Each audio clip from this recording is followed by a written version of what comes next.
Amigos నమస్తే అందరూ ఎలా ఉన్నారు బాగున్నారని అనుకుంటున్నాను.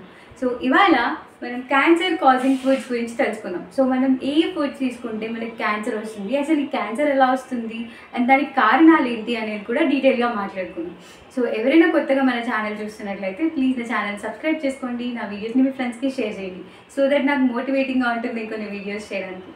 సో టాపిక్ ఏంటి అనేది మీకు అర్థమైపోయింది. So cancer causing foods. First ఈ క్యాన్సర్ ఏంటి, ఎలా వస్తుంది అండ్ ఏ కారణాల వల్ల వస్తుంది అనేది మాట్లాడుకున్నాం.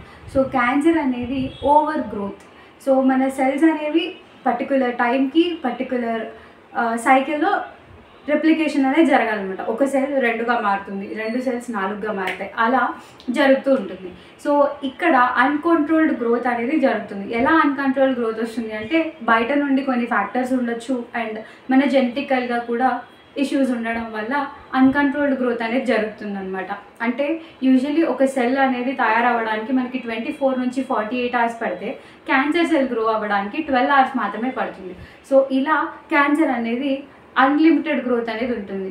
అండ్ మన బాడీలో కొన్ని సెల్స్కి పర్టికులర్ టైం పీరియడ్ వరకు అండ్ పర్టికులర్ సైకిల్స్ వరకే అది రెప్లికేట్ అవ్వగలదు. అంటే కొన్ని సెల్స్ 20 నుంచి 40 రిప్లికేషన్స్ వరకు జరగగలవు. సో మన క్యాన్సర్ సెల్ ఏంటంటే దానికి లిమిటేషన్స్ ఏవీ లేవు, ఫుల్గా గ్రోత్ అవుతుంది, ఫుల్గా రెప్లికేషన్స్ జరుగుతాయి. అంటే ఒక సెల్ నుంచి 100 సెల్స్ కూడా తయారవ్వగలవు. సో 100 సైకిల్స్ వరకు కూడా అది సెల్స్ని ప్రొడ్యూస్ చేయగలదన్నమాట. సో దానికి ఉన్న కెపాసిటీ అదనమాట.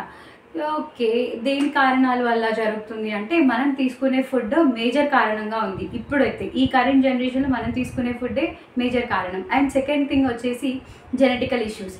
సో మన డిఎన్ఏలో ఏమైనా చేంజెస్ జరిగి ఉంటే అలా వచ్చే ఛాన్సెస్ ఉన్నాయి. సో డిఎన్ఏ ఆల్టరేషన్స్ అనేవి మనం ఫ్రీక్వెంట్గా యూవీ రేస్కి ఎక్స్పోజ్ అయినా, ఎక్స్రేస్కి ఎక్స్పోజ్ అయినా, ఇలా కొన్ని కారణాల వల్ల మనకి క్యాన్సర్ వచ్చే ఛాన్సెస్ ఉన్నాయి. సో ఇవి రెండు కాకుండా ఫుడ్ అనేది మేజర్ రోల్ ప్లే చేస్తుంది. సో ఫుడ్ ఎలాంటి మేజర్ రోల్ ప్లే చేస్తుంది అంటే ప్రాసెస్డ్ ఫుడ్స్, కూల్ డ్రింక్స్ ఇలాంటి కొన్ని చెత్త తినడం వల్ల మనకి క్యాన్సర్ వచ్చే అవకాశాలు ఉన్నాయి. ఎలా అంటే ఈ ప్రాసెస్డ్ ఫుడ్ గురించి మాట్లాడుకుందాం. ప్రాసెస్డ్ ఫుడ్ అనేది ఆల్రెడీ దాంట్లో అన్ని రిఫైన్డ్ ప్రోడక్ట్స్ ఉంటాయి. సో ఆ రిఫైన్డ్ ప్రోడక్ట్స్లో మనకి ఏవి దొరకవు అండ్ వాటిని ఎక్కువ కాలం అలా ఉంచడానికి ప్రిజర్వేటివ్స్ యాడ్ చేస్తారు. ఆ ప్రిజర్వేటివ్స్, ఫుడ్ కలర్స్ మనకి కార్సినోజన్స్ అనమాట. ఆ కార్సినోజన్స్ అంటే మనకి క్యాన్సర్ కాజ్ చేసే థింగ్ అనమాట. సో ఇలా వాటి నుంచి మనకి క్యాన్సర్ వస్తుంది. And next deep fries. So starchy foods ఏవైతే ఉన్నాయో మనం వాటిని డీప్ ఫ్రై చేసినప్పుడు వాటిలో ఉన్న థింగ్స్ అనేవి కార్సినోజన్స్ లాగా మారిపోతాయి. లైక్ పొటాటోస్, ఇంకా స్వీట్ పొటాటోస్, ఈ ఆలుగడ్డలు, దంచుగడ్డలు లాంటివి మనం ఎక్కువగా డీప్ ఫ్రై చేయడం వల్ల, లైక్ మనకి ఫ్రెంచ్ ఫ్రైస్ అని, చిప్స్ అని దొరుకుతూ ఉంటాయి కదా మార్కెట్లో, వాటిలో ట్రాన్స్ ఫ్యాట్స్ కూడా ఎక్కువగా ఉంటాయి.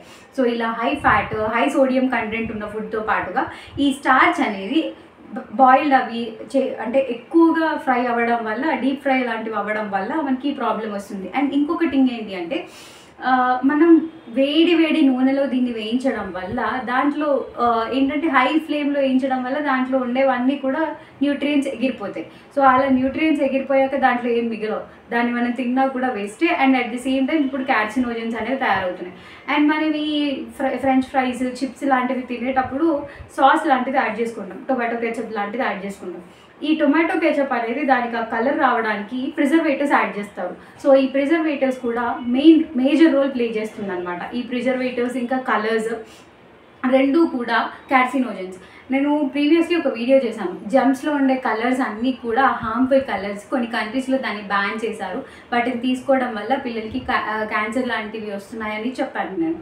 సో మీరు ఎక్కువగా ఈ ఫ్రెంచ్ ఫ్రైస్ కానీ, ఈ ప్రాసెస్డ్ ఫుడ్ కానీ ఎక్కువగా తీసుకున్నట్లయితే మీకు colon cancer and intestinal cancers లాంటివి వస్తాయి. అండ్ ఆల్కహాల్ కన్జ్యూమ్ చేసేవాళ్ళు, సో ఈ ఆల్కహాల్ కన్జంప్షన్ వల్ల మీకు ఏంటి అంటే లివర్ ఇష్యూస్ ఎక్కువగా తయారవుతాయి. అండ్ కొన్నిసార్లు ఆల్కహాల్ కన్జంప్షన్ వల్ల మీకు గాల్ బ్లాడర్లో స్టోన్స్ కూడా ఎరేజ్ అవుతాయి. సో గాల్ బ్లాడర్ స్టోన్స్ అనేవి చాలా దారుణమైన విషయం. ఒకసారి ఆ గాల్ బ్లాడర్లో స్టోన్స్ మీకు 5 mm కంటే పెద్దగా ఉంటే మీ గాల్ బ్లాడర్ రిమూవ్ చేస్తారు.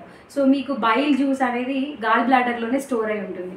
ఈ గాల్ బ్లాడర్ తీసేయడం వల్ల మీకు ఫుడ్ డైజెషన్ ప్రాబ్లమ్స్ ఎక్కువగా వస్తాయి. మీరు నాన్ వెజ్ తినలేరు, మసాలా ఐటమ్స్ తినలేరు, ఇలా కొన్ని థింగ్స్ ఉంటాయి. వాటన్నిటిని అవాయిడ్ చేసుకుంటూ లైఫ్ని చప్పటి కూటుతోటి సర్వైవ్ అవ్వాల్సి వస్తుంది. సో మీరు అలా సర్వైవ్ అవ్వడం కంటే మీరు తినే ఫుడ్ని ఇప్పటి నుంచే హెల్తీగా మార్చుకోవడం ట్రై చేయండి. సో మీరు తీసుకునే ఫుడ్లో ఎక్కువగా న్యాచురల్ ఫుడ్స్ని యూజ్ చేయండి. లైక్ రాగా తినేయండి. వెజిటేబుల్స్ ఏమైనా ఉంటే ఫ్రూట్స్‌ని జ్యూస్ లాగా చేసుకోకుండా తీసుకోండి. అండ్ ఇంకొక థింగ్ ఏంటి అంటే కూల్ డ్రింక్స్. సో ఇది మేజర్ పార్ట్ అనమాట. సో ఈ కూల్ డ్రింక్స్ అనేవి ఎక్కువ కాలం స్టోర్ ఉండడానికి దీంట్లో కూడా ప్రిజర్వేటివ్స్ యాడ్ చేస్తారు.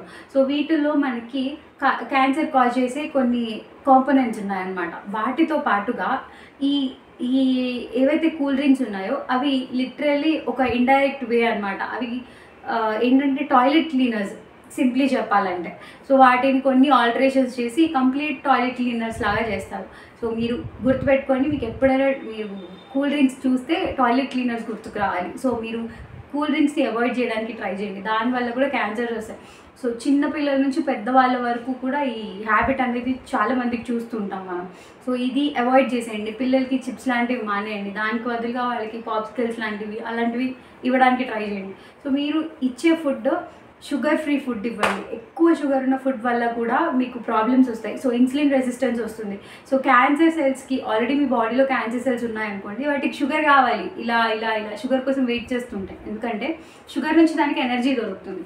సో క్యాన్సర్ సెల్స్కి ఎనర్జీ కావాలి. ఎక్కడి నుంచి దొరుకుతుంది? మీరు స్వీట్స్ ఎక్కువగా తీసుకోవడం వల్ల మీకు గ్లూకోజ్ ప్రొడ్యూస్ అవుతుంది. ఆ గ్లూకోజ్ క్యాన్సర్ సెల్స్కి ఎనర్జీ లాగా అవుతుంది అనమాట.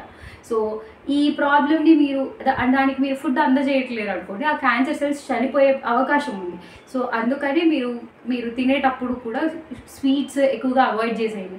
సో రైస్ కూడా కొంచెం క్వాంటిటీ తగ్గించి తినండి. కంప్లీట్గా అవాయిడ్ చేయడం కష్టం, ఎందుకంటే సౌత్ ఇండియన్స్ అందరూ కూడా రైస్కి అడిక్ట్ అయిపోయి ఉన్నవాళ్ళు. సో దాన్ని తగ్గించండి, క్వాంటిటీని తగ్గించుకోండి, ఆల్టర్నేట్స్ వెతుక్కోండి. సో మీ ఫుడ్లో ఖచ్చితంగా డైటరీ ఫైబర్ ఉండేలాగా, ప్రోటీన్స్ ఉండేలాగా, ఫ్యాట్స్ ఉండేలాగా, అది కూడా గుడ్ ఫ్యాట్స్ ఉండేలాగా చూసుకోండి. ఇవన్నీ కూడా మేజర్ రోల్ ప్లే చేస్తాయి మీ హెల్త్కి. సో ఇవాళ వీడియో మీ అందరికీ అర్థమైందని అనుకుంటున్నాను. Thanks for watching. Thank you. Bye bye.